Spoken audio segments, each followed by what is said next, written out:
very innovative company that has recently been born, but born out of some great resource with tons of engineers and great talent, is led by my friend JC Conti.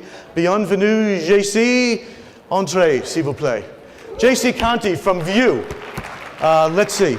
We could stand or sit. What would you like to do? Sure. Well, that's... You know what? You're a digital guy. Want, Let's right? stand. You Let's know? stand. Here we go. You know, you don't need this. This is the program. No, this is just a program. That's the program for today. I'm speaking. So JC is a very digitally experienced advertising guy. AppNexus at Indeed. one time. Yeah. Really smart, really digital, and now we're lucky to have him in the out-of-home space. And you have formed a company called VIOOH, which is VIOOH. So the OOH, we know what that means. What's the VI? Viewed impression. Out of home. C'est parfait. Exactly. Great. So my friend here is French, if you haven't figured that out, based in London, and running this global programmatic platform from there. So you've made this move, and the first thing I'd like to understand is going from the strictly digital world now to the digital out-of-home world.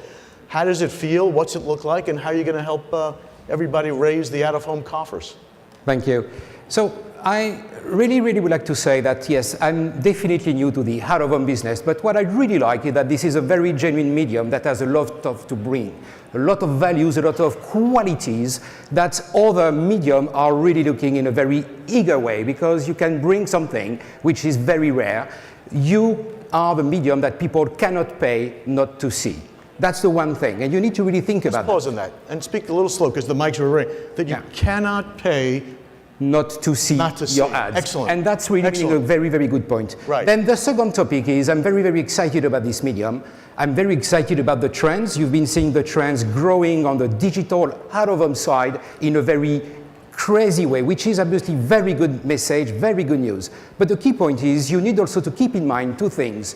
First, you need to really start to go and to understand that the future is potentially very promising, but other players are looking at this growth and are trying to see and think how they can come to this industry. And these are very big players. If you want to thrive in an ecosystem, you need to be conscious about the two big Gs. First one is the global warming, and the second one is Google.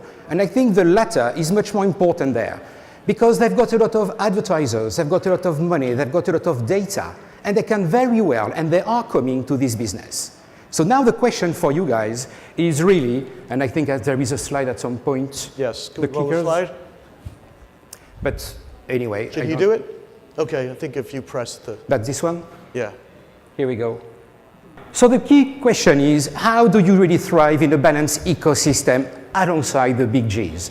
The key point is, it's by working together. By working together, and this is how you're going to be able to really create a trend where big brands, big advertisers are going to understand that they can spend on the industry. They can really spend on the industry. And this is what we want. What you want is to get new revenue flowing in. And that cannot be coming if there are diverse messaging, if you are not working together to really set the right stage for this to happen. And the key point at the end of the day is what? The key point is you need to use a platform, whether you like it or not, because the new revenue is about programmatic revenue. And for that, you need bidders. You need to be able to send bid requests. You need to be able to have this money coming from the programmatic advertisers who were not spending money before on this medium. And if you do not do that, guess who's going to get the upper end of it? Google. And not only Google, Facebook, and all these guys are going to get meeting their share of it. And if you don't want this to happen, if you want to still remain in control, it's a wake-up call, and you need to really look at what happened in the other industry. Talking about the publishing industry, they've been waking up too late. So it's a real wake-up call, but you're not only trying to do that on yourself. You've got a lot of players in the market with great platforms that are going to really help you. You make a great point, and of course that's all about the frenemy. So leading into that and kind of closing up here, your business coming out of a big business, out of JC&Co. Talk about, are you operating independently? Are you part of Deco? Who are you? So I am not coming from Northern Dakota, but at the same time, I am not Deco, meaning I've never worked for Deco. I'm joining from, as you said, Yahoo and AppNexus. But the point is, Deco has Deco for me is just like a VC, right? They definitely understand that if the industry is growing, all the players gonna be growing, that's gonna be more business for everybody within the industry. So more than ever, this is a time for the industry to really think beyond what is happening on a daily basis and look at the future. And the key point is we are open, working with the buy side, sell side.